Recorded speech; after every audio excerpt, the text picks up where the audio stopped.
이제 많은 약속들이 남발되었던 대선이었습니다. 이제 우리는 끊임없이 약속을 합니다. 결혼해서 약속을 하고, 친구끼리 약속을 하고, 정초가 돼서 약속을 하고, 하나님과 약속을 하고, 내 자신과 약속을 하고, 타인과 약속을 하고, 그 많은 약속이 지켜지지 않는 이유가 무엇이겠습니까? 참 약속이 끊임없이 이렇게 깨어지는데, 그 약속이 깨어지는 이유는 오늘 9장 37절서부터 우리의 죄로 인하여 주께서 우리의 세우신 이방 열왕이 이 땅에 많은 소산을 얻고 저희가 우리의 몸과 육축을 임으로 관할하오니 우리의 곤란이 심하오며, 우리의 죄로 인하여서 우리의 곤란이 심하다는 것을 모르기 때문에 이 모든 약속이 깨지는 것입니다. 한마디로 말해서 내가 죄가 있다는 것을 모르고 한 결혼과 이 모르고 한 모든 인간관계가 깨질 수밖에 없다는 것을 여러분들은 아셔야 합니다. 이제 이번에 이명박 당선자의 대표 공약이 747입니다. 이제 연간 7% 경제 성장으로 10년 안에 4만 불 이제 국민소득을 올리고 또 이제 세계 7대 강국을 목표로 한다는 공약을 이제 발표했어요. 여기에 맞추어서 이명박의 이니셜인 MB의 그 7대 경제 원칙과 최고의 기업 환경 조성을 위한 4대 원칙과 구체적인 실천 방안을 위한 7대 원칙에 또 747도 이렇게 내놓았습니다. 자, 또 뭔 얘기를 하려고 저런 얘기를 하나 이렇게 생각하시겠지만은, 저는 이제 신문과 여러 가지 기자회견을 들으면서 최고의 정치가, 최고의 경제, 경영학 교과서는 항상 성경이라는 생각을 하면서 이제 성경적인 그 근거에서 이걸 좀 찾아보려고 해요. 이 747 공약이 지금까지 공약, 특히 과거 5년과 제일 차이점이 무엇인가 하면은, 지금까지는 정부 주도하에 그런 그 정책이었는데, 정부 주도적 이 정책에서부터 시장 중심 정책으로 바뀐다는 거죠. 그러니까 한마디로 하나님이 우리에게 언약을 베풀어 줬는데 지금 우리가 하나님께 언약을 베풀어 간다는 거잖아요.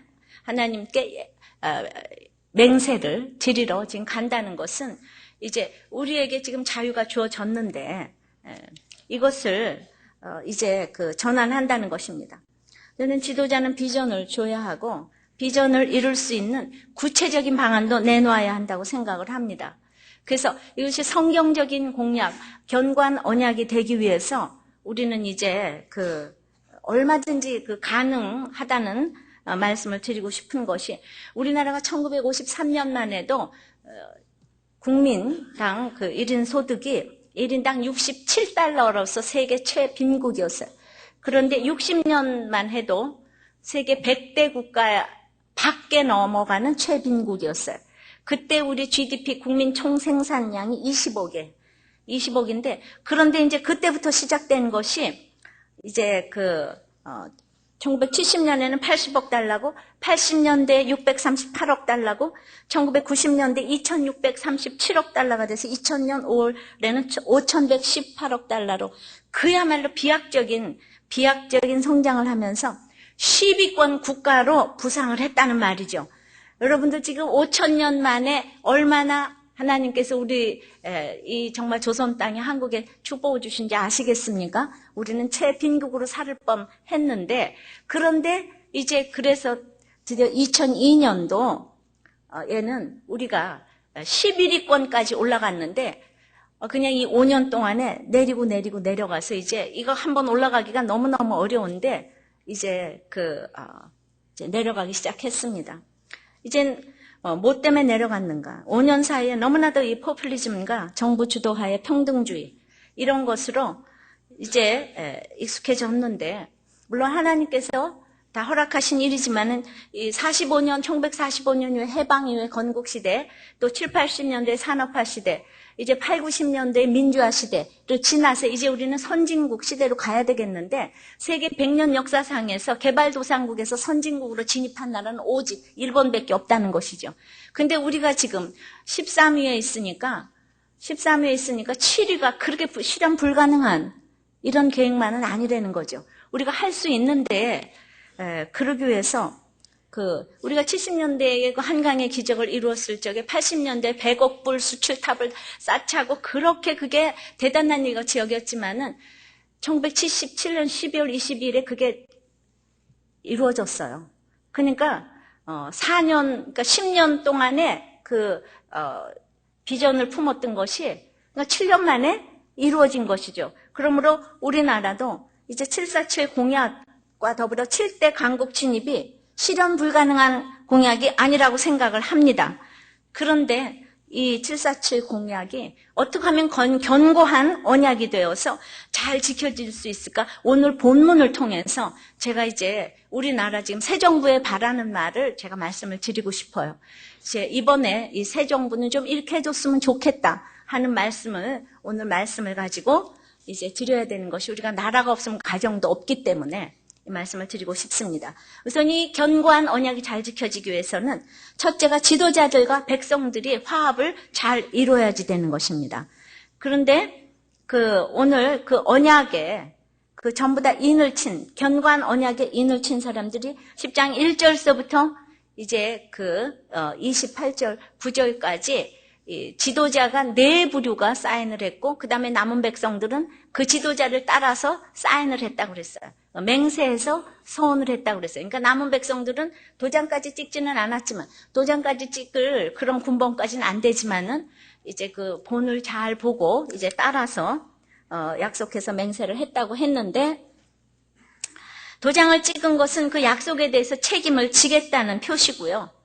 그래서 지도자의 오늘 이 4부류가 27절까지 나오는데 이 지도자 4부류가 84명, 84명인데 거기에서 그 이름의 뜻을 잘 살펴보니까 50명, 50명 이상이 하나님의 이름과 관계된 이름이 이렇게 쫙 지금 이렇게 언급이 돼 있습니다. 그러면 이제 누가 제일 먼저 이렇게 사인을 했는가? 4부류 중에서 첫째 부류가 제일 먼저 공직자인 이제 느헤미야가 사인을 한 거예요. 1절입니다. 시작. 그 인친자는 하가랴의 아들 방백 느헤미야와 시드기야. 그래서 이제 공직자가 항상 중요하고 총독이었잖아요. 느헤미야가. 그러므로 이제 이 당선자가 먼저 본을 보여야 되고 이 견고한 언약에 이제 먼저 도장을 찍어야 되겠는데 이게 보니까 하가랴는 여호와의 흑암이라는 뜻이라고 그랬어요. 그 아버지인데 이 당선자가 너무나 어둡고 힘들고 가난하던 시절을 지나서 이제 그야말로 아닥사스다 왕의 술 맡은 간원이 돼서 출세를 했지 않습니까? 그런데도 불구하고 지금 성벽을 중수하기 위해서 얼마나 많은 음모와 방해가 있었습니까? 그래서 이제 우리 이 당선자도 보니까 어려운 시절을 거쳐서 이번에 1년 내내 그 공격을 당하는 거 보니까 느헤미야라는 뜻이 여호와의 위로란 뜻이에요. 그야말로 이제 위로를 좀 받아야 되고 이 모든 사건들이 치심의 사건이 아니고 베푸심의 사건으로 해석이 되었으면 좋겠어요. 그래서 이제 그분 가운데 앙금이 없었으면 좋겠고 그래서 이제 그것이 시드기야는 여호와께서 의로우시다 이런 뜻이니까 이 모든 사건들이 하나님의 의로우심이었기 때문에 하나님께서 반드시 징계하실 필요가 있어서 이 모든 사건이 왔다고 생각을 하기 때문에 이제 이런 모든 것들을 하나님 말씀대로 해석을 하고 견고한 언약에 도장을 찍고 인을 치는 이 공직자 느헤미야 시드기야 같은 이 당선자가 되기를 바랍니다. 이제 두 번째 부류는 2절서부터 8절까지가 제사장 가문이에요. 제사장 개인이 아니고 제사장 가문이에요. 21명이에요. 이 사람들의 뜻을 다 살펴보면 2절부터 8절까지가 이제 여호와께서 권세를 잡으셨고 여호와께서 도우셨고 여호와께서 일어나실 것이고 여호와께서 말씀하셨고 여호와는 나의 왕이고 여호와께서 잘하게 하셨고 하나님께서 나의 재판관이 되시고 여호와께서 나의 아버지시고 여호와의 구원 여호와께서 들으셨고 과연 제사장다운 이름들이 하나님을 빼고는 말이 안 되는 오직 하나님만이 정말 권세고 하나님만이 재판관이고 하나님만이 말씀하시고 하나님만이 도우시고 이런 사람들이 이제 그 제사장 그룹으로서 도장을 지금 찍었습니다. 그럼에도 불구하고 이 정부에 바라고 싶은 것은 또 이 나라에 바라고 싶은 것은 이제 먼저 가장 개혁을 단행해야 될 대상은 이 교계 지도자라는 것입니다.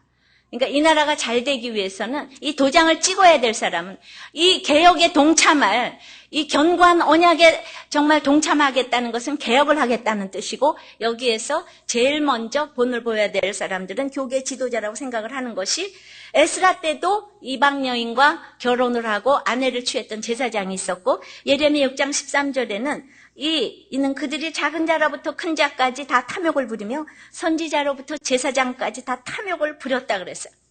제가 보니까 삼손을 봐도 그렇고 기드온을 봐도 그렇고 완전한 자가 아무도 없는 것이에요. 제사장이 가장 많이 유혹을 받는 것은 그들이 그 백성들의 영적인 생활을 책임지기 때문에 항상 사단이 총 걸게 하는 것은 제사장 하나 무너뜨리면 그 교회가 다 무너지기 때문에. 그러니까 항상 개혁의 칼날은 자기한테, 제사장, 자기 자신한테 겨눠야 된다고 생각을 합니다.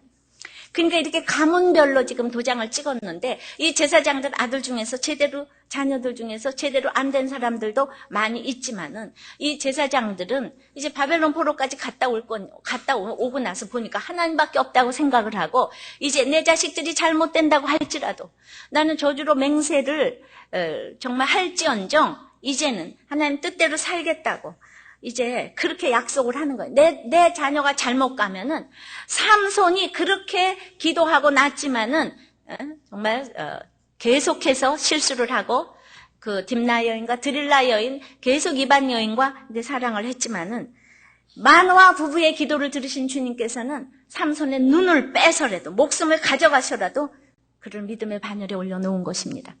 이것이 바로 이렇게 해서라도 우리는 믿음의 후손이 되겠다. 이렇게 안 지나서나 하나님의 뜻대로 살겠다고 몸부림치는 이 집안을 주님은 불쌍히 여기시고 저는 정말 이런 집이 최고의 집안이라고 생각을 합니다. 그러므로 우리나라가 선진국 반열에 들어가기 위해서는 교계부터 이 견고한 언약에 도장을 찍고 개혁을 해야 대상 1호라고 생각을 합니다. 이 교계는 원칙을 지켜야 되고 감동을 줘야 할 것입니다. 근데 이제 이분이 그렇게 얘기를 하더라고요. 이 당선자가 뭐라 그러냐면은 장로 대통령이 나왔다고 교계가 떠들고 좀 나서지 말고 정말 자기를 위한다면은 조용히 마지막까지 임무완수 잘하도록 뒤에서 기도하는 교계가 되게 돼달라고 이렇게 요청을 했어요. 이게 맞는다고 생각을 합니다. 그리고 자기는 정말 국민들이 감동받을 수 있도록 열심히 하겠다고. 예. 자, 이렇게 제사장이 이제 도장을 찍었어요. 두 번째는 레위 사람 가문이 도장을 찍었는데 17명입니다. 9절서부터 13절까지 이 레위의 또 이름의 뜻은 보면 여호와께서 들으시고 여호와께서 구원하실 것이고 또 무슨 여호와께서 나의 영광이 되시고 여호와께서 구별하셨고 여호와께서 생각하셨고 여호와께서 잘하게 하셨고 여호와께서 나의 영광이 되시고 그리고 맨 나중에 13절 마지막에 분인의원은 우리의 아들들이란 이런 뜻이 있습니다. 제사장보다는 하나님에 관련된 이름이 조금은 줄어들었지만은 그래도 여기에 이 제사장, 이 레위 사람들의 이 이름의 다 뜻을 살펴보니까 9장에서 레위들이 하나님께 부르짖고 대에 올라가서 부르짖고 기도했던 사람들 중에서 몇 명이 여기 속했어요. 그리고 에스라가 율법을 낭독했을 때 풀어서 율법을 가르쳐서 이렇게 해석해서 이제 가르친 사람들, 백성들에게 율법을 해서 가르친 그 레위가 여기에 또 이렇게 속해 있더라고요. 그래서 저는 이 레위를 보면서 제사장 밑에 일을 하는 실무 담당자들이 레위잖아요. 그러니까 이제 교계가 그렇고 그 다음에 이 실무 담당자들 어떤 대에 올라간 사람들 예수와 간미엘 이제 나오는데 부르짖고 대에 올라가고 지도자가 공개적으로 지금 고백하는 거 중요하다 그랬는데 이 실무진들이 우리의 아들들 분인우요 우리의 아들들이 되어서 오픈된 투명함이 있고 그 다음에 설명을 잘 해주고 가르칠 수 있는 사람이 됐으면 좋겠어요. 그래서 저는 747 공약을 시행하려면 국민들에게 때마다 고통분담도 호소하려면 여기 레위 가문처럼 들은 것을 설득시킬 수 있는 좀 실력이 있어야지 되고 이 새로운 정권에서 자리가 당장 바뀌어질 자리가 200개고 거기에 파생되는 자리가 2만 개가 넘는다고 그래요. 저는 실무팀을 담당하는 정권 인수위가 먼저 도장을 찍고 정권 교체의 불안감을 가지지 않도록 책임을 져야 할 것이며 이제 새로운 시대의 새로운 가치관을 가진 인수위가 올바른 인사를 단행해 줄 거를 믿어요. 5년 전에 인수위원들은 실무용보다는 이념용이 많아서 노동 업무를 이제 보고받다가도 내용이 개혁적이지 않다. 막 자리를 박차고 나간 적도 있다고 해요. 그런데 이 당선자는 뭐라 그러냐면 변화는 기본으로 돌아가는 것에서부터 출발해야 한다고 했는데 저는 이런 정말 그 레위 같은 사람들이 도장을 찍고 서원을 했으면 하는 바람이 있어요. 이 실무팀들이 기본에 충실하기를 바라는 것입니다. 적어도 제가 지금 이런 어떤 이 당선자가 변화될지 안 변화될지 모르겠지만 적어도 기자회견하고 여러 가지 들은 거 가지고 제가 이렇게 그래도 설교를 할 수 있어서 감사하다고 생각을 합니다. 이제 그런 실무팀은 내위가 있는가 하면은 14절부터 27절까지는 또 백성의 두목들이 나오는데요. 거기에 백성의 두목들의 이름은 또 어떤 이름들이 있는가 하면 드디어 이 백성의 두목들은 제사장하고 레위하고 달라서 이름이 이제 하나님하고 연관되지 않은 이름들이 많이 있어요. 무슨 도망치는 모압의 통치자, 말 못하는 부유한 풍부한 가을 소나기, 가을 동화문, 완고한 동맹한 돼지, 하나님께 구출 여호와께서 구원하셨고 또 무슨 사려 깊은 수군거리는 자, 버림, 자유, 동정심 많은 또 헌신된 고통 중에 이러한 우리의 이 고통을 가지고 있는 일반적인 이름들도 여기 많이 올라가서 이제 도장을 찌는 거예요. 물론 여기에는 여호와를 경배하는 자도 있고 여호와께서 구원하셨다는 뜻도 있고 하나님께서 은총을 베푸셨고 여호와께서 응답하셨다 이런 뜻도 있지만은 이런 이름들이 이제 섞여 있는데 제가 이렇게 보니까 그 20절까지 그 막비아스까지의 이름들은 1차 포로 귀환자의 이름들하고 다 딱 일치를 하는데 그 1차 포로 귀환자 우리 7장에서 살펴봤습니다. 근데 거기서 33가문 중에서 18가문만 딱 여기 와서 도장 찍었어요. 15가문 어디로 갔는지 없어졌습니다. 그리고 나머지 그 후에 이름들이 3장에 성벽 중수했을 때 그 이름 있잖아요. 분문, 골짜기문, 어문 이거 지었을 때 그 이름들이 들어갔고 그 다음에 전혀 알지 못했던 이름들이 그 다음에 이제 등장을 했습니다. 아마 이 사람들은 포로에 잡혀가지 않았거나 그 다음에 이제 포로에 왔던 가문 중에서 이제 떨어져 나와서 새로운 가문을 세웠거나 하여튼 지금까지 전혀 두각을 나타내지 않았다가 지금 나타났습니다. 우리의 인생은 마지막까지 가봐야 돼요. 마지막까지 누가 도장 뜯는지 가봐야지 되는데 전 이걸 이렇게 적용하고 싶어요.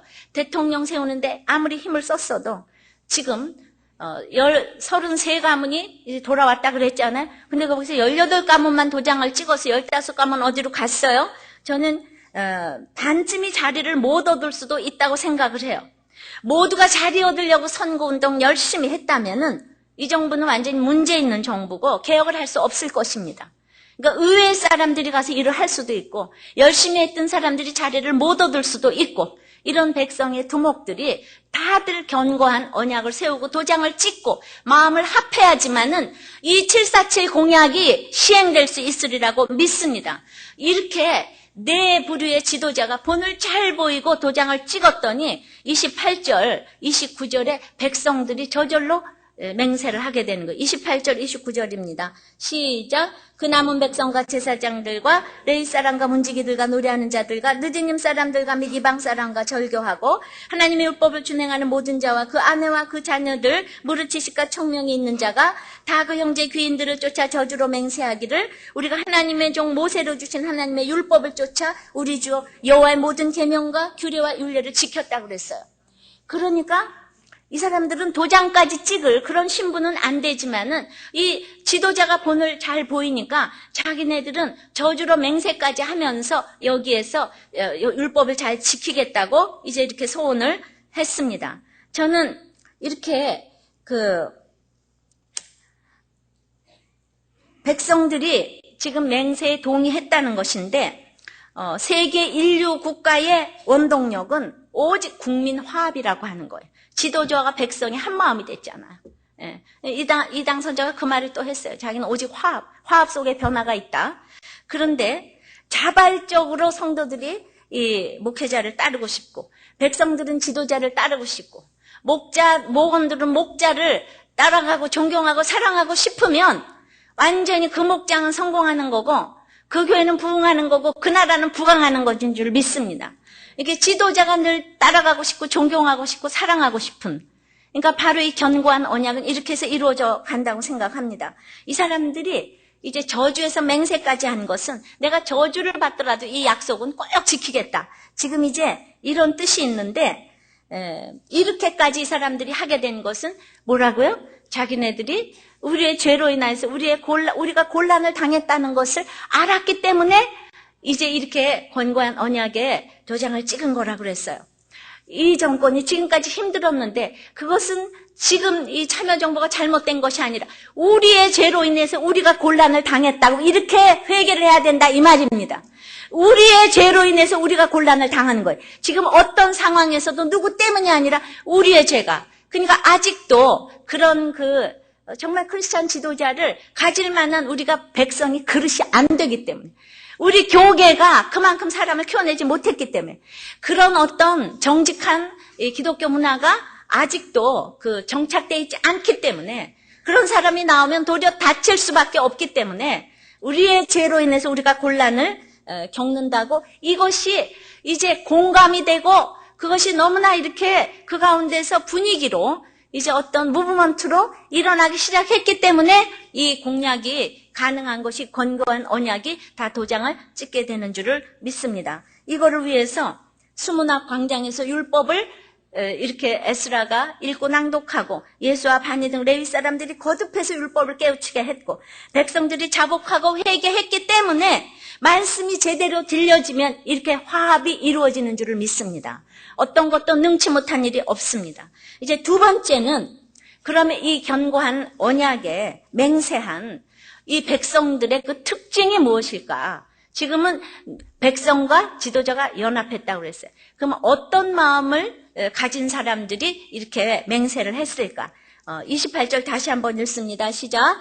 그 남은 백성과 제사장들과 레위 사람들과 문지기들과 노래하는 자들과 느지님 사람들과 및 이방 사람과 절교하고 하나님의 율법을 준행하는 모든 자와 그 아내와 그 자녀들 무릇 지식과 총명이 있는 자. 여기에서 이제 첫째는 이제 동의를 했다는 것이고 이제 어떤 사람요? 28절에 문지기, 노래하는 자, 느디님 사람들. 이 사람들의 특징은 언제나 비천하고 자기를 내세울 줄 모르는 사람들이 꼭 이런 사람들이 올바른 사람들, 올바른 지도자들을 응원하는 거예요. 지도자의 가장 큰 아주 재산은 정말 충성스러운 이 신하 아닙니까? 그런데 이 사람들은 언제나 충성스러운 느디님 사기쳐서 기브온 이제 족속으로 여호수아 때 사기쳐서 여기 들어왔지만 그때부터 지금까지 한결같이 비천한 입장에서 마지막에 역사서의 제일 마지막 창세기부터 시작된 역사서 맨 마지막 느헤미야에 지금 느디님 이름이 몇 번이나 나온지 아시죠? 완전히 이 사람은 제사장보다도 더 스타 가문인 거예요. 여기 문지기 아무리 성벽을 다 지어놨어도 문짝을 달지 못하면 금세 다 무너지잖아. 노래하는 자들, 성전 예배를 위해서 꼭 필요한 사람들이 이름도 없이 빛도 없이 생색을 하나도 안 내고 이 지도자를 돕기 위해서 나는 부족하오니, 나는 정말 부족하오니, 나는 죄가 많사오니 이러면서 도와줄 사람들이 이렇게 딱 있는 거예요. 이 성경이 제대로 잘 읽어지면 이런 사람들이 생긴다니까요. 생각해 보세요. 이렇게 그런 사람이 없었으면 지금 우리들 교회에 이렇게 세팅하고 화장실 청소하고 우리 사람 하나도 없는데 우리들 교회가 됐겠습니까? 자발적으로 봉사하는 사람들이 있었으니까 지금 우리들 교회 예배가 이렇게 몇 년 동안 되어왔다고 생각을 합니다. 자, 그렇게 내가 비천하고 내가 부족하고 내세우지 않냐고 생색내지 않는 사람들이 딱 돕는 이 정부가 되기를 소원합니다. 이제 두 번째는 이방 사람과 절교했다 그랬어요. 이방인의 가치관을 끊겠다고 결단하는 자들이에요. 이건 이방인하고 절교하라는 것이 아니에요. 이 정부가 맨날 안 믿는 사람들을 이렇게 막 절교하면 되겠어요. 이방인의 가치관을 끊어내고 도리어 안 믿는 사람을 한 명 한 명 전도해서 주께로 인도하는 거예요. 이방 사람과 절교했다는 게 뭔 뜻이에요? 국제 결혼하지 말라는 것이 아닙니다. 우리 주님은 이방 여인 4명이나 예수님의 조상으로 마태복음 1장에 올라가 있어요. 모압 여인 룻이 올라가 있고 여리고기생 라합이 예수님의 조상이었고 또 이제 다말이 그랬고 또 정말 처녀가 잉태한 수치스러운 마리아도 예수님의 조상으로 다 올라가 있어요. 우리가 지금 이런 어떤 정말 국제 결혼하지 말라는 것이 아니라 이방인의 이 가치관, 악하고 음란한 이방인의 가치관과 절교하고 그리고는 세 번째는 28절 세 번째는 하나님의 율법을 준행하는 모든 자 이 말씀을 준행하겠다는 결의가 아주 굳세요. 최고의 지도자는 항상 말씀을 경외하고 말씀대로 사는 사람이 최고의 지도자가 되는 거예요. 미국의 최고의 지도자는 링컨이라고 하잖아요. 그 사람 성경대로 제가 그냥 기도한 거를 보면 그 사람이 진짜 초등학교 학력밖에 없는데도 성경을 읽었기 때문에 언제나 기도한 거 보면 꼭 큐티한 것처럼 그렇게 적용해놓고 기도했어요. 백악관을 뭐 기도하는 저기로 만들었다고 그랬는데 거기 보면 그게 전부 다 우리 큐티하는 식으로 그렇게 자기 자신에 대해서 개혁을 하고 기도했기 때문에 최고의 지도자가 되었는데 요즘에는 그보다 더한 지도자가 정말 로나ल्드 레이건 대통령이라고 하는데 이 레이건 대통령이 그렇게도 기도를 많이 했다는 거 아닙니까? 기도를 많이 했대. 우리 그것까지는 몰랐는데 새로운 책이 나왔는데 링컨보다도 요새 더 존경받는 지도자가 또 레이건이라고 합니다. 그 모든 것에 말씀이 있고 기도가 있고 기도하는 어머니가 있었다는 것이에요. 그래서 우리는 말씀을 준행해야지. 정말 이 정부가 말씀을 준행하기를 바라요. 네 번째는 그 아내와 그 자녀들. 특히 가정 중수가 중요한데 집안과 나라가 바로 서려면 가정이 튼실해야 되는데 이 모든 가정 그 자녀들까지도 어찌나 교육을 잘 시켰고 얼마나 부모님이 확신이 있는지 자녀들까지 다 맹세를 하게 했어요. 느헤미야의 개혁이 이렇게 성공하고 있는 것은 이렇게 모든 백성이 자발적으로 참여하고 있었다는 것입니다. 그래서 이런 사람들의 모든 특징을 한마디로 다섯 번째 무릇 지식과 총명이 있는 자라고 했어요. 즉 이방 사람과 절교하고 말씀을 준행하고 가정 중수를 잘하고 있는 사람은 저절로 지식과 총명이 있다는 거 맞는 거예요. 율법을 준행하는 자가 총명한 것은 정말 맞아요. 온전하지는 못해도 말씀을 읽고 즐거워하고 준행하려고 애쓰는 모습만 보아도 하나님은 지식과 총명을 마구 주세요. 저는 우리들 교회 장례식과 결혼식과 이 목장과 또 제 목회 할 때마다 하나님이 얼마나 우리들 교회 성도들을 지식 있게 하시고 총명 있게 하시는 것을 정말 절절히 제가 느낍니다. 왜냐하면은 이 당선자가 이 정부는 창조적 정부가 될 거라 그랬어요.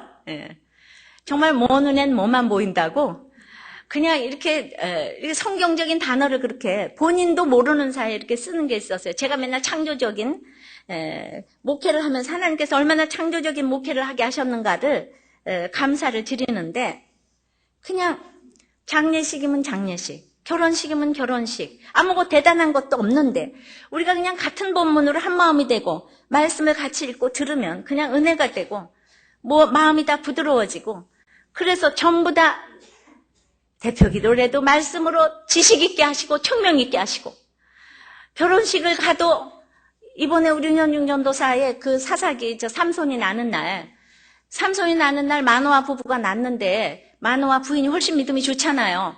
그리고 마노아는 자꾸 기적이나 따르려고 그러고 그래서 우리 전도사님한테 이렇게 부인 말을 들으라고 제가 그날 말씀을 부인이 훨씬 믿음이 좋다 그런다고 오늘 보니까 이러면서 막 야단을 치면서 아까 무서운 주례사를 했다고 그랬는데 또 무서운 그러면서 그렇게 하는데도 불구하고 우리 가운데 그렇게 이제 한 마음이 되게 하시고 날마다 장례식 때도 그날 말씀이 그냥 아비멜렉이 저 죽임을 당하는 날 또 서병우 집사님 아버님 돌아가셨는데 막 지금 맨날 이상한 부분만 나오는데 누구보다도 은혜를 받으니까 서병우 집사님 벌써 나오셔가지고 그렇게 우리에게 은혜를 끼치고 상주가 돼서 또 회개를 하셔가지고 그 모든 식구가 그냥 너무나 잠잠해져가지고 뭐 이렇게 땅도 하나 그냥 찾았다는 소리도 좀 들었거든요. 그날 동생들이 다 가만히 있어가지고 그렇게 이제 너무 식구들이 이렇게 불화하면 안 된다고 뭐 이런 얘기를 좀 했더니 그러니까 제가 땅도 찾아주고 얼마나 이게 기쁩니까, 그죠? 그래가지고 참으로 이 목자를 봐도 청명하시고, 그냥 전부 다 청명해서 말씀으로 탁탁탁 처방에 나오시니까 하나님께서 정말 여러분들을 지식 있게 하시고 청명 있게 하신 것을 아멘 하시죠.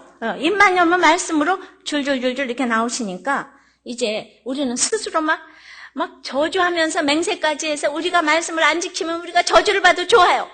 저주를 받아도 좋아요. 이러면서 막 이제 맹세를 한 거예요. 이제 29절에 저주로 맹세했다는 게 도대체 무슨 소린가. 모든 계명과 규례와 율례를 지키겠다고 맹세했는데 지금 어떻게 그것이 되는가 하면은 우리가 이제 예배 때마다 간증이 있고 목장 때마다 목장 예배 때마다 여러분들이 오픈이 있는 거예요. 그때마다 다른 사람들이 적용하는 것을 보고 오늘도 이제 재혼도 하지 말아야 되고 이혼도 하지 말아야 되고 불신결혼도 하지 말아야 되고 근데 그런 얘기를 제가 하는 것보다 나와서 이렇게 이 집사님이 간증해 주시니까 저절로 이 얘기를 듣고 남자도 끊고 여자도 끊고 끊게 되죠. 그렇잖아요. 그죠? 그래가지고 이제 술도 끊고 여자도 끊고 게임도 끊고 자발적으로 맹세를 하는 일이 저절로 일어나는 게 바로 이거랍니다. 성경은 항상 멀리 있는 게 아니에요.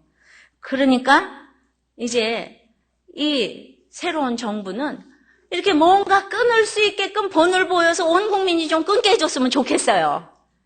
그러니까 예수 믿는 이 장로 정말 그 대통령 뭐가 달라도 다르다. 이런 얘기를 좀 들었으면 좋겠습니다. 우리는 근데 날마다 내가 말씀을 잘 지켜야지, 큐티해야지 이래서 되는 게 아니고 세 번째는 반드시 구체적인 적용이 따라 나와야 되는 것입니다. 그 첫째 약속이 이방인과 결혼을 안 하겠다고 자기네들이 지금 맹세를 한 거예요. 30절입니다. 시작. 우리 딸은 이 땅 백성에게 주지 아니하고 우리 아들을 위하여 저희 딸을 데려오지 아니하며 이방인과의 결혼 금지. 여러분들 정말 듣기도 지겹지 않습니까? 불신결혼 얘기가 또 나왔어요. 저주로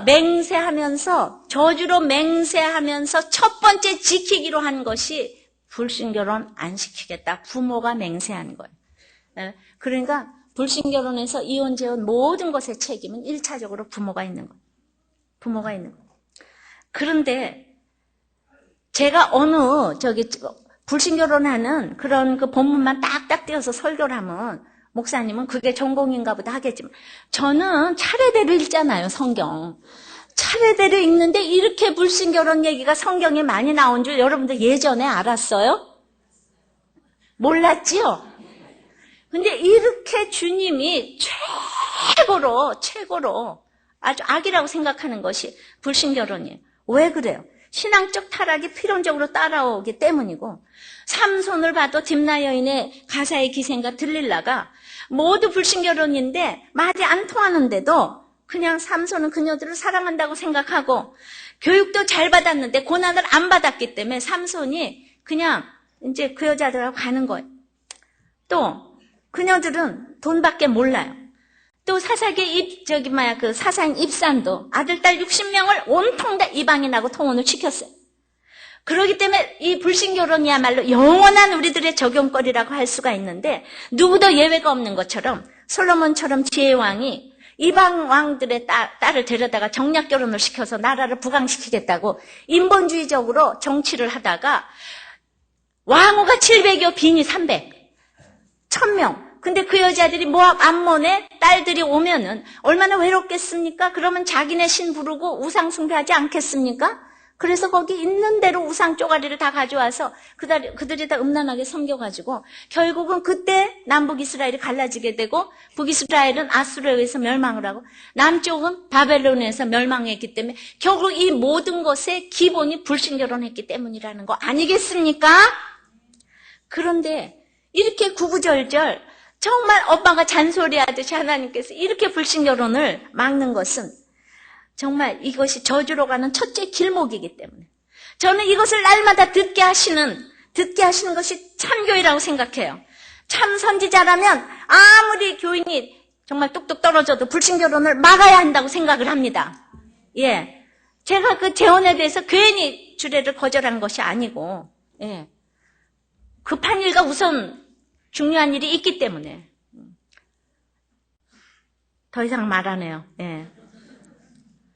그러기 때문에 이제 그러기 위해서 믿음 있는 청년을 길러내야지 되고 성경적인 가치관을 어려서부터 심어줘야지 되고 근데 모두가 나는 괜찮아 하고 생각을 해요. 나는 돈 있고 학력 있고 능력 있으니까 데려다가 믿게 할 거야. 내 미모로 믿게 할 거야. 그래서 삼손이 그래서 망한 거 아세요? 삼손이 너무 능력이 있잖아요. 집안도 좋잖아요. 잘생겼잖아요. 그런 데려다가 하나도 못 믿게 했어요. 결국은 삼손이 블레셋 때문에 눈이 뽑힌 게 아니라 여자 때문에 눈이 뽑혔다는 것을 아셔야지 되는 것이. 그러므로 총체적인 악이 불신 결혼이라는 것이에요. 우리가 골로새서 3장 5절에 보면 그러므로 땅에 있는 지체를 죽이라. 곧 음란과 부정과 사욕과 악한 정욕과 탐심이니 탐심은 우상 숭배니라. 이것들을 인하여 하나님의 진노가 임한다 그랬어요. 에베소서에는 불순종의 아들이라는 말이 들어가 있어요. 그러므로 불순종의 아들, 가장 적용이 안 되고 불순종하는 것의 대표적인 것이 이 불신결혼이라는 거예요. 그래서 여호수아 23장에는 하나님이 진노하시는 베풀었던 가장 큰 악이 그 불신결혼이라고 얘기를 하고 있어요. 모든 악이 집결된 것이 불신결혼이에요. 무슨 뜻입니까? 우리는 참으로 정략적으로 육신의 정욕으로, 악한 정욕으로 그렇게 해서 탐심으로 결혼을 하고, 또 사욕은 이 수동적인 악이에요. 내가 몸 버렸으니까 이제 난 가야 돼. 그래가지고 사욕으로 또 불신결혼을 하고, 또 음란한 줄 알면서, 이게 간음인 줄 알면서도 내가 들릴라처럼 용모에 빠져가지고 음란으로 결혼을 하고, 그러므로 전부 다 이래저래 하는 게 불신결혼이라 이거예요. 이래저래 합리화를 시켜가면서 악한 정욕, 적극적인 정욕, 수동적인 정욕, 이 모든 것이 총체적인 악이 불신결혼이라 이겁니다. 우리의 사욕과 이 모든 것이, 모든 것들이 이제 총체적으로 드러나서 합리화를 계속 시키고 있는 거예요. 그러므로 우리는 외적 조건으로 하고, 또 이러기도 하죠. 성비가 안 맞는데 무조건 그만하면 어떻게 하냐고. 어떤 이유로도 불신결혼 합리화가 돼서는 안 되는 거예요. 인생의 목적이 뚜렷하다면 목적을 위해서는 결혼을 할 수도 있고 안 할 수도 있어야지 돼요. 내 옆에 불신자밖에 없다면 스스로 고자가 돼도 그 길도 가야 돼요. 결혼도 선물이지만은 독신도 선물이에요. 무섭지요? 그런데 그런 마음으로 가시면은 하나님은 정확하게 여러분들의 길을 인도하실 거예요. 이 가나안이 이때가 지금 돌아오니까 믿는 사람 하나도 없는 거예요. 포로 갔다 오니까 하나도 없는 거예요. 그러니까 제사장부터 다 불신결혼하는 거예요. 사사시대, 가나안 시대도 다 불신결혼하는 거예요. 창세부터 여기까지 그저 오직 주님은 불신결혼하지 말라. 이방인하고 하지 말라. 너한테 올무와 가시와 채찍이 되리라. 다들 이렇게 지금 이 얘기를 하는 거예요. 근데 이렇게 자꾸 댕기다 보면은, 교회 댕기다 보면은 어떤 아이가 저한테 이렇게 메일을 보냈어요. 너무 좋은 아이야. 뭐 집안도 좋고 뭐 다 좋고, 우리 엄마 아버지가 가지고 없는 거를 남자친구 엄마 아버지는 다 가지고 있고, 뭐 용모도 잘생겼고 교양 있고 돈도 있고 다 많은데 오직 믿지만 않는다고. 그래서 이제 남자친구하고 댕기면서 아무리 믿게 하려고 그래도 둘이서 맨날 주일날 땡땡이 치고 딴 데 가고 목장도 안 가고. 그러니까 믿음이 없어진다고. 그러면서 요새 자꾸 듣다 보니까 자기는 불신결혼 얘기가 들어오는데 남자친구는 점점 싫어한다고. 그러면서 자기는 마음이 너무 슬픈데, 자기가 그 삼손이 죽었을 적에 살았을 때보다도 더 많은 사람을 구원했다 그러는데 이 남자친구를 떠났을 적에 구원되지 않을까 뭐 이런 생각을 한다고. 이러면서 그 아주 그냥 삼손 사사기를 보면서 은혜를 많이 받았다고 그런 얘기를 했어요. 저는 자녀의 결혼을 위해서 부모들이 지금 약속을 하는 거예요. 스스로 약속을 하는 거예요. 자기들이 알아서 하겠지 뭐 그런 거 없어요. 어려서부터 키워놓지 않으면 이방인 데려올 수밖에 없는 것입니다. 부모의 결론이라는 것을 알아야지 돼요. 여러분들이 아무리 교회를 와서 새벽 기도를 하고 헌금을 하고 다 했어도 자녀들이 불신결혼하는 것은 부모의 결론인 거예요. 바벨론의 포로로 끌려갔다 오니까 이제야 알게 되었어요. 이제야 인생의 목적이 거룩임을 알게 됐어요. 지금 유아 세례를 통해서 맹세를 하고 아이들이 커가는 동안 맹세를 지켜야 하는 것을 우리가 지금 오늘 정말 도장을 찍었어요. 저는 우리들 교회 유아 세례 교회는 나중에 기념비적인 세례로 기억되기를 바라요. 그만큼 믿음으로 커가기를 믿는 것인데, 저도 결혼식 4대째 모태신앙이면서 결혼식의 주례사 중에 뭘 기억하냐고 물으면 제가 기억나는 게 하나도 없어요. 그때 믿음이 없기 때문에. 결혼한 나도 기억나는 것이 없는데, 교회에서 결혼한 나도 기억나는 것이 없는데, 여러분들 교회에서 결혼도 안 하는 사람은 무슨 주례사가 기억이 남습니까? 그냥 참으라 하는 말 기억납니까? 참으라 그래서 참아져요? 그러니까 저는 그냥 이 결혼식에서 말이죠. 악약을 쓰고 적용을 시키는 거예요, 신랑 신부.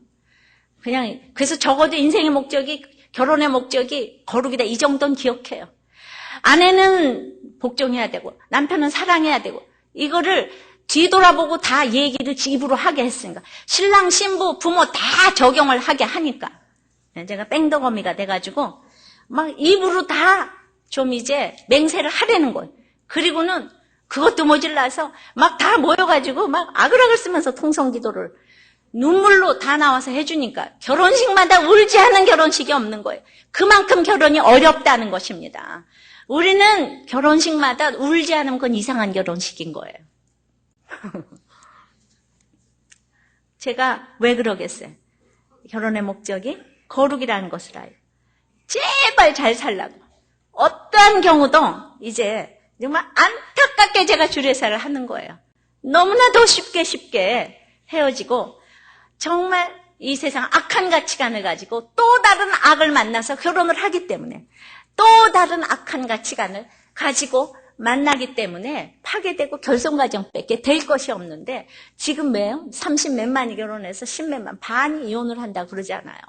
근데 이거를 정말 이 정부는 이 가정이 얼마나 중요한 거를 좀 알려주는 정부가 되기를 바라요.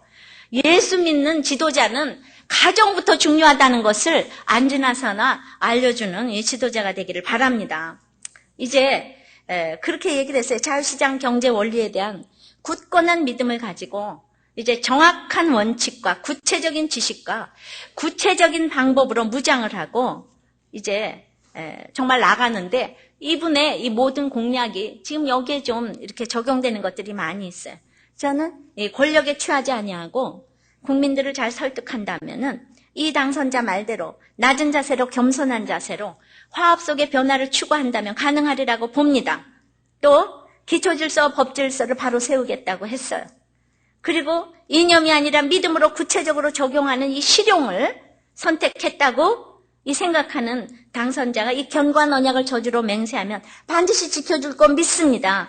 이분이 그랬어요. 규제가 많아진 것도 아닌데 그동안 반시장적, 반기업적 분위기 때문에 투자를 꺼려왔는데 자기는 직접 직종별로 경제인들을 만날 것이고 외국인 투자를 위해서 구체적으로 접촉을 하겠다고 그랬어요. 이 구체적인 게 중요하잖아요. 누가 대통령이 되느냐만 가지고도 투자 분위기가 달라질 것이라고 말을 했는데 자기는 북한을 위해서도 애정어린 비판과 지적을 할 것이고 인권에 대한 지적도 피할 수 없는 일로 생각한다고. 무조건 북한에 대한 비판을 삼가고 비유를 맞추는 일은 이제 변화가 올 것이라고. 자기는 북한의 국민소득이 올라가도록 적극 돕겠다고 한 것도 저는 구체적인 공약이라고 생각을 합니다. 저는 처음으로 이렇게 최고 통치자의 기자회견을 가지고 설교를 할 수 있어서 참 감사하다고 생각을 해요. 제가 오늘 모든 적용 그분의 얘기를 가지고 적용을 해서 제발 이런 정부가 되어지고 말씀대로 행해지는 정부가 되기를 바라는 것입니다.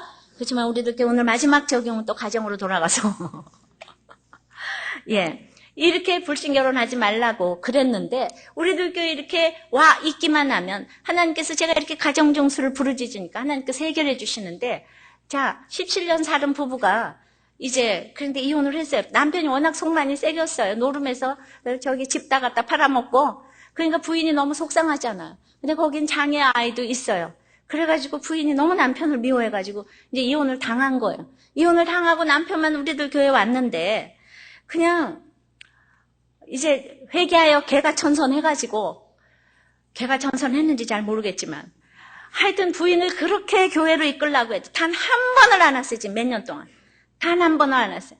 본인은 이혼자 신분인데 애들은 교회 오게 해도 이 부인이 얼마나 남편을 미워하는지 절대로 한 번도 안 오는 거예요. 근데 절대로 불신결혼하지 말고 뭐 이혼도 재혼도 하지 말라고 밤낮 들으니까 다들 있잖아. 정말 귀가 아파요. 근데 드디어 있잖아요. 이 남편이 이제 참다 부인은 미워하고 집도 없고 자기는 갈 곳도 없는데 이제 어떤 여자를 알게 됐어요. 그 여자는 막 집도 2채나 있어요. 거기다가 막 얼굴도 예뻐요. 그리고 그냥 직업도 빵빵해요. 들어가서 살기만 하면 돼요. 그래가지고 지난 주일에 상견례를 하기로 했어요. 결혼 날짜 이제 잡으려고. 근데 부인이 알게 됐어요. 이게 그렇게 강적이던 부인이 처음으로 잘못을 빌고, 처음으로 이제 용서를 빌고, 그래가지고 도저히 안 된다고 이렇게 얘기를 했더니 오늘 교회를 오겠다고. 그래가지고 왔어요. 박수를 한번 칩시다 우리가. 예. 제가 이 얘기를 왜 하냐면 그 결혼하려고 했던 사람도 불신자였는데 데리고 와서 결혼을 하겠다는 거지. 이제 믿게 하겠다고. 근데 너무 좋지요. 그 사람하고는 좋겠죠. 그러나 아까 얘기 들었잖아요. 둘이만 행복해서 행복한 게 아니잖아. 아이들은 어떻게 둘이나 있는 아이들은 어떡하냐고. 멀쩡하게 지금 본부인이 살아있는데 어떻게 머리를 들고 살으려고. 본부인이 그러고 안 헤어지겠대잖아. 그러면은 술을 먹어도 내 아버지가 최고고 정말 병원에 가 있어도 내 아버지 내 어머니가 최고인데 그러니까 온 집안 식구가 그래도 우리들 교회 와서 말씀을 들었기 때문에 이게 가능한 거예요. 모든 그냥 부모님서부터 와서 안지나서나 기도했기 때문에 오늘날 이런 일이 왔다고 생각을 합니다. 제가 이게 너무나도 감사하여서 이제 그분도 결혼 믿음이 아니려면은 와서 이렇게 계속 와서 신앙생활 잘하면은 하나님께서 또 다른 신랑, 좋은 신랑, 더 좋은 신랑을 주실 줄 믿습니다. 이 신랑보다는 훨씬 딴 신랑이 좋을 줄 알아요, 저는. 정말이에요. 정말 이 신랑하고 안 하기를 얼마나 잘했는지 몰라요. 얼마나 속색이는데요. 제가 잘 알아요, 글쎄. 얼마나 속을 새긴 부인이 교회를 한 번도 안 왔겠어요. 정말 이 부부는 앞으로 나한테 감사하고 사셔야 돼. 오늘 제가 이 설교를 하는 거는 양쪽 사람한테 도장 찍으려고 이 설교를 지금 하는 거예요. 이제는 다른 선택이 없다 이겁니다. 아셨습니까? 이제 말씀을 맺어요. 그러므로 견고한 언약이 이 부부간에도 지켜지기를 바랍니다. 우리는 어떠한 경우에도 약속을 지켜야 되는데 그러려면은 우리의 죄로 인해서 우리가 곤란을 당한다는 내 죄를 봐야 되는 거예요. 너 때문이 아니고 내 죄 때문에 이렇게 됐다는 것을 알고 이제는 화합이 중요한 거예요. 집안의 화합이, 목장에서 교회에서 이 모든 화합이 되면 나라가 화합이 돼서 부강해질 줄을 믿습니다. 느리니 문지기 노래하는 자들처럼 자기의 비천과 부족을 늘 알고 가야지 이 견고한 언약을 지키게 될 줄을 믿습니다. 그리고 특별히 정말 눈물로써 저주로 맹세하는 것은 불신결혼 절대로 안 시키고 안 하겠다고 맹세하는 것이 여러분들 자녀가 잘 살고 온 집안이 잘 사는 길인 줄을 믿습니다. 이제 우리나라의 이 새 정권을 축복하셔서 747 이 공약이 잘 지켜질 수 있도록 여러분들이 기도해 주시기를 바랍니다. 기도하시겠습니다. 우리가 지금 결혼 또 여러 가지 견고한 언약의 맹세를 여러분들은 서로 다 한 것들이 많이 있을 것입니다. 이제 나와의 언약도 있고 다른 사람들과의 언약도 있고 회사에서 약속을 수없이 우리가 남발을 했을 터인데 이제 그 약속을 지킬 수 있는 비결은 우리의 죄악이라는 것을 아는 것입니다. 우리의 죄악으로 인하여서 우리가 이렇게 곤란을 당하게 되었다고. 너 때문이 아니고 이제 우리의 죄악으로. 그러니까 남편이 잘못해도 우리의 죄악, 아내가 잘못해도 우리의 죄악. 그러므로 이제부터 언약을 잘 지켜가기 위해서는 지도자와 백성의 화합이 절대적으로 필요하다고 그랬는데 죄를 지은 사람이나 안 지은 사람이나 이제 집안에서 남편과 아내가 정말 가장과 따라가고 싶은 부모님, 사랑하고 존경하고 싶은 내 아버지 어머니가 될 수 있도록 그런 지도자가 되며 그런 목자가 되며 그런 목사가 되며 그런 정말 대통령이 되게 해달라고 자발적으로 따라오게 되는 이런 본이 되는 지도자와 이제 따라가는 백성이 되게 해달라고 기도하시고 특별히 그렇게 모두가 되어가기 위해서는 느디님과 문지기가 노래하는 자들처럼 자기의 비천과 부족을 아는 그 마음으로 이 지도자를 보필해주는 이런 사람들이 집집마다 있어야 되고 목장에도 있어야 되고 교회도 있어야 되고 나라도 있어야 될 줄 압니다. 특별히 오늘 불신결혼 절대로 안 하겠다고 저주로 맹세하는 것이 우리 집안에 축복을 가져오는 첫째 약속과 맹세인 것을 알고 문제부문 없다고 했습니다. 그러므로 내가 불신결혼 시키지 않기 위해서 이제 다른 사람들을 베풀고 섬기고 내가 주님을 사랑하는 것을 자녀들에게 보여야 할 것입니다. 눈물로 내가 얼마나 주님을 사랑하는지를 보이는 부모와 또 배우자가 돼야 될 것입니다. 이 불신결혼이 영원한 정말 멸망을 가져왔다는 것을 저희들이 기억하기를 원합니다. 이제 우리나라를 위해서 747 그 공약이 이루어지기 위하여서 이런 지도자 모두가 될 수 있도록 나라를 위해서 기도하시고 교회를 위해서 기도하시고 목장을 위해서 기도하시고 각자 집안을 위해서 기도하시고 자신을 위해서 기도하시고 특별히 무너진 가정을 위해서 기도하시고 이 모든 것에 항상 가정이 있다는 생각을 하시고 다 같이 기도합니다. 주님, 우리가 각자 견고한 언약을 부부간에도 하고 각자 한 것들이 너무나 많이 있지만은 우리가 이것을 왜 지키지 못하는지 오늘 이유를 알았습니다. 주님, 날마다 너 때문에 내가 못했다고 하는 것이 아니고 우리의 죄악을 인하여서 우리가 곤란을 당하게 되었다고, 우리의 죄를 자복하고 나갈 때에만 우리의 견고한 언약이 지켜지는 것을 알았습니다. 날마다 정말 네 탓 내 탓을 하는 저희들을 불쌍히 여겨 주시옵시고, 이제 항상 개혁의 대상은 나부터인 것을 알고, 또한 궤 위에 올라가서 다른 사람들에게 고통 분담을 호소하기 위하여서 내 자신이 먼저 투명하고 더보다 오픈하며 설득할 수 있는 지혜와 총명을 허락하여 주시옵시며, 우리가 무슨 일을 할 때 내가 자리를 보고 하는 것이 아니라 정말 사랑해서 아무에게도 인정받지 못한다고 할지라도 백성의 두목들처럼 그냥 사랑해서 그 일 자체, 하나님 자체가 상급이 되어서 하는 저희들이 되기를 원합니다. 특별히 또한 느디님과 문지기와 노래하는 자들처럼 자신의 비천과 부족을 알면서 이 지도자를 돕는 이런 기가 막힌 역할을 하게 도와주시옵시고, 우리가 가장 적용해야 될 첫 번째, 저주로 맹세까지 하면서 해야 될 것이 오늘 불신 결혼을 금지하는 것이라고 했사오니, 주님, 우리 자녀들이 불신 결혼을 하는 것은 우리 부모 탓인데, 주님, 우리는 이렇게 기도를 해도 또 우리 자녀들이 그렇게 할지 그거 잘 모릅니다. 그러나 오늘 이 모두가 도장을 찍은 제사장과 레위와 이러한 아버지 백성의 두목들이 그냥 그래도 하나님께 믿고 이 도장을 찍고 그렇게 원하기를 바라서 한 이것을 주님 기억하여 주시옵시고, 마노아의 부부의 기도를 들으시고 삼손의 눈을 뽑아서까지 생명을 가져가서까지 그의 믿음을 지켜주신 주님, 정말 우리가 자녀들을 불신결혼시키지 않기 위하여서 얼마나 베풀고 이웃을 위하여서 살아야 하는지 알았습니다. 자녀들에게 보여줄 것은 예수 믿는 사람이 어떻게 사는 것이다, 그냥 그것밖에 보여줄 것이 없고, 이제 나머지는 주님께 맡깁니다.